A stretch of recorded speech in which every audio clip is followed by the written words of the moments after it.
Tebat, hari Senin 12 Rabiul Awal tahun ke-11 Hijriah, bersamaan dengan hari lahirnya Rasulullah, hari Senin tanggal 12 Rabiul Awal tahun ke-11 Hijriah. Allah perintahkan kepada malaikat Jibril, Jibril, kau turun jemput kekasihku Muhammad, cabut nyawanya. Dengan catatan, tanya dulu, jika dia sudah mau, lakukan tugasmu. Tapi jika belum mau, tunda tugasmu sampai dia mau. Panggil 3 malaikat menyertaimu, Mikail, Israil, Israfil. Turunlah malaikat. Di langit ke-7 mereka masih berempat, langit ke-6 mereka masih berempat. Sampai di langit pertama malaikat Jibril berkata, wahai malaikat pencabut nyawa, kau sajalah yang turun ke dunia. Saya tidak tega menemanimu dan melihat engkau mencabut rohnya Muhammad SAW. Lalu malaikat pencabut nyawa berkata, Jibril, kenapa kau tidak turun menyertai kami? Bukankah selama ini engkau yang menyertai Rasulullah? Bukankah selama ini engkau yang menemui Rasulullah? Kami tidak pernah menemui Rasulullah. Turunlah bersama kami. Jibril berkata, maafkan saya tidak betul-betul tidak mampu melihat engkau mencabut rohnya Rasulullah. Turunlah 4 malaikat ini. Lalu malaikat mengetuk pintu Rasulullah, ketuk rumah Rasulullah. Assalamualaikum warahmatullahi wabarakatuh ya Rasulullah. Nabi dalam rumah menjawabnya, waalaikumsalam warahmatullahi wabarakatuh. Fatimah membuka pintu, ternyata tidak ada orang di depan pintu. Rasulullah lalu bersabda, sudah ada di samping saya. Malaikat pencabut nyawa berkata, ya Muhammad, hari ini aku diperintah Allah untuk mencabut rohmu. Menurutmu bagaimana? Kira-kira kalau Bapak ditanya seperti apa jawaban Bapak? Kalau saya ada saat hari ini Allah perintah untuk mencabut rohmu, maka saya akan menjawab, tunggu dulu, istri saya baru satu. Rasulullah menjawabnya, wahai malaikat, 24 nabi dan rasul senior saya, 24 nabi dan rasul pendahulu saya, setelah mereka melaksanakan tugas, mereka pun menghadap kepada Allah. Hari ini saya siap menghadap, tapi saya lihat ini ada keanehan. Apa ya Rasulullah? Mana malaikat Jibril? Kok tidak ada di antara kalian? Mana sahabat saya? Mana Jibril? Malaikat pencabut nyawa berkata, Jibril menunggu di atas langit.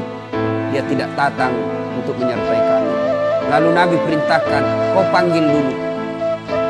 Ada perkara yang penting yang ingin saya tanyakan kepada Jibril. Setelah itu saya siap menghadap kepada Allah. Naiklah malaikat pencabut nyawa dan berkata kepada Jibril, ya Jibril, engkau dicari sahabatmu. Turunlah engkau menyertai kami. Turun malaikat Jibril. Lalu ketemu dengan Nabi. Nabi bertanya kepada Jibril, ya Jibril, kalau hari ini aku harus menghadap kepada Allah, tolong berikan saya berita gembira. Tolong perdengarkan saya kalimat yang nikmat di telinga saya. Lalu Jibril bersabda, ya Muhammad, saya dapat berita gembira dari Allah. Seluruh malaikat yang pernah Allah ciptakan antri untuk menyambut rohmu ya Muhammad.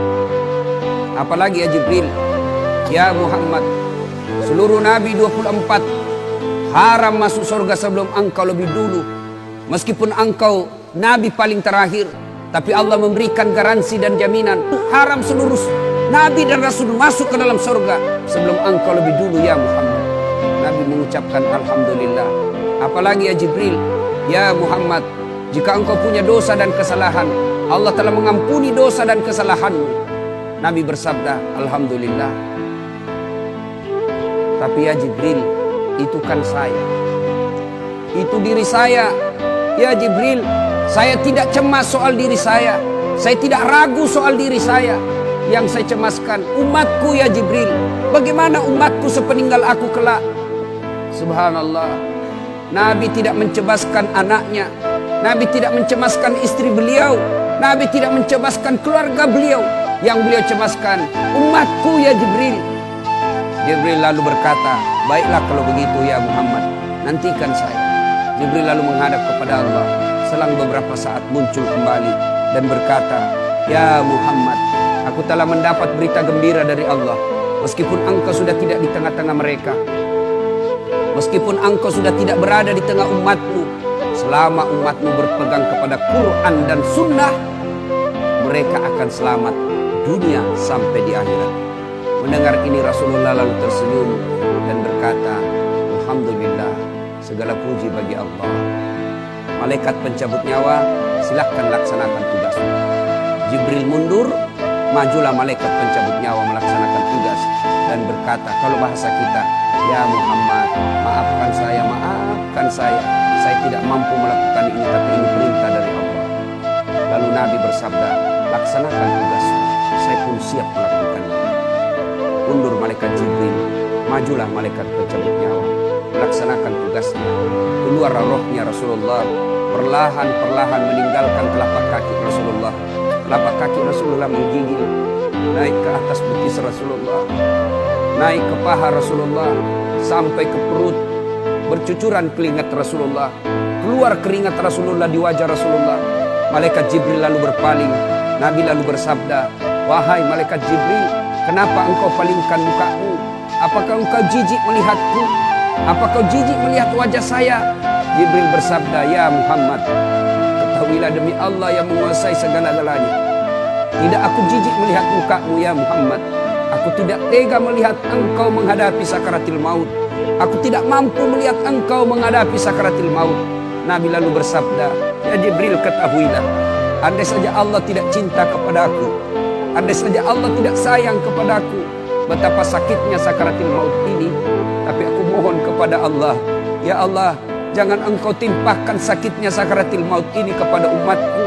Bebankan seluruh penyakit sakaratil maut ini, bebankan seluruh sakitnya sakaratil maut ini hanya kepada aku. Jangan engkau berikan umatku ya Allah." Begitulah cintanya Rasulullah kepada kita. Perlahan-lahan sampai ke tenggorokan. Sampai ke tenggorokan ruh Rasulullah. Habis menggigil seluruh badan Rasulullah, ditinggal ruhnya. Lalu di penghujung bibir beliau mengucapkan, "Pelihara solat kalian, pelihara solat kalian, pelihara solat kalian." Yang kedua Rasulullah berpesan, pelihara wanita di antara kalian, pelihara anak-anak gadis kalian, pelihara istri-istri kalian. Dan yang terakhir, beliau ucapkan tidak satupun keluarga yang diucapkan. Beliau tidak mengucapkan Khadijah, Khadijah. Beliau tidak mengucapkan Aisyah. Beliau tidak mengucapkan Hasan, Husain. Siapa yang diucapkan? Ummati, ummati, ummati. Berangkat Rasulullah. Hebohlah Mekah. Berduka seluruh Mekah. Abu Bakar menggigil. Sahabat yang lain meneteskan air mata. Satu sahabat yang tidak mau menerima kenyataan, Umar bin Khattab. Ketika disampaikan orang-orang, Rasulullah telah meninggalkan kita, Rasulullah telah menghadap kepada Allah, heboh satu Mekah. Umar bin Khattab marah. Dia cambuk, dia tarik pedangnya dan berkata, "Siapa yang mengatakan Muhammad wafat, maka aku tebas batang lehernya." Umar tidak biasa. Umar tidak mampu menerima kenyataan Rasulullah berpisah dengannya. Dan Umar mengamuk, "Siapa yang mengatakan Muhammad mati, saya tebas batang lehermu." Tampil Abu Bakar Siddiq berdiri di depan rumah Rasulullah dan bersabda dan berkata, "Siapa yang menyembah Muhammad, sesungguhnya Muhammad telah menghadap kepada Tuhannya. Tapi siapa yang menghadap menyembah Allah, Allah tidak akan mati, Allah akan abadi selama-lamanya." Mendengar ini lunglai seluruh badan Umar, jatuh sempoyongan tidak mampu berdiri. Begitu menyadari Rasulullah telah meninggalkan. Begitulah para sahabat mencintai Rasulullah. Bagaimana cinta kita kepada Rasulullah? Kita lebih cinta kepada mobil daripada cinta kepada Rasulullah. Kita lebih cinta kepada harta daripada cinta kepada Rasulullah. Kalau Rasulullah bukan cuma di dunia beliau cinta kepada kita, sampai di akhirat beliau mencintai kita. Dijelaskan dalam riwayat, ketika hari kebangkitan kelak, hari kiamat telah berlalu, seluruh makhluk binasa. Allah perintahkan kepada malaikat Jibril, "Ya Jibril, kau bangkitkan seluruh manusia. Kau cari makam Muhammad, kekasihku Muhammad. Kau bangkitkan Muhammad." Lalu malaikat Jibril berdoa kepada Allah, ya Allah berikan saya tanda untuk menemukan makam Rasulullah.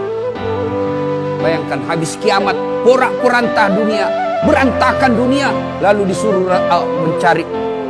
Jibril disuruh mencari makam Rasulullah. Dengan izin Allah, makam Rasulullah mengeluarkan asap. Lalu jasad Rasulullah bangkit. Seperti kalau Bapak lihat sirkus, naik jasad Rasulullah terangkat, ya kira-kira seperti ini. Naik badan Rasulullah, lalu Rasulullah badannya demi Allah diriwayatkan tidak rusak, tidak dimakan ulat, tidak dihancurkan tanah, seperti badan Rasulullah ketika hidup. Bangkit Rasulullah seolah baru bangun dari tidurnya. Dia gosok mata Rasulullah. Begitu terbuka mata Rasulullah seolah bangun dari tidur. Begitu dia buka, nampak ada Jibril di depannya. Lalu Rasulullah berkata kepada Jibril, "Ya Jibril, hari apa ini?" Jibril menjawab, "Ya Muhammad, inilah hari kebangkitan seperti yang Allah janjikan kepada kalian." Kira-kira saat itu siapa yang dicari Rasulullah? Apakah beliau mencari bapaknya yang tidak pernah dilihat sama sekali? Apakah beliau mencari ibunya yang hanya 2 tahun 4 hari bersamanya? Apakah beliau mencari cucu kesayangan beliau Hasan Hussein? Tidak. Tidak satu pun keluarga beliau yang dia cari. Pada saat itu Rasulullah bersabda, "Ya Jibril, kalau ini hari kebangkitan, aina ummati? Mana umatku? Mana umatku Jibril?" Kita yang mencarinya. Begitu cintanya Rasulullah kepada kita. Rasanya tidak ada satupun pemimpin di dunia ini yang mencintai umatnya seperti cintanya Rasulullah Sallallahu Alaihi Wasallam kepada kita. Mari kita lihat cinta kita kepada Nabi. Salawat aja kita malas. Sallallahu ala Muhammad, Sallallahu alaihi wasallam, Sallallahu ala Muhammad, Sallallahu alaihi wasallam. Ya Nabi, salam alaik. Ya Rasul, salam alaik. Ya Habib, salam.